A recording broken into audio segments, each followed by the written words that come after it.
2 April 1959 हा दिवस भारताच्या आणि तिबेटच्या इतिहासात अत्यंत महत्त्वाचा ठरला, कारण या दिवशी तिबेटचे आध्यात्मिक नेते दलाई लामा यांनी भारतात आश्रय घेतला.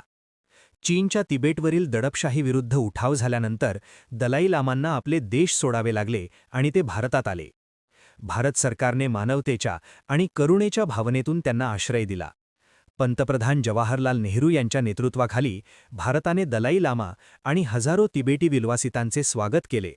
यामुळे भारताची सहिष्णुता आणि मानवतावादी मूल्ये जगासमोर अधोरेखित झाली. दलाई लामांनी भारतात येऊन धर्मशाळा येथे तिबेटी निर्वासितांसाठी प्रशासनाची स्थापना केली आणि तिबेटी संस्कृती, भाषा आणि परंपरा जपण्यासाठी कार्य सुरू ठेवले.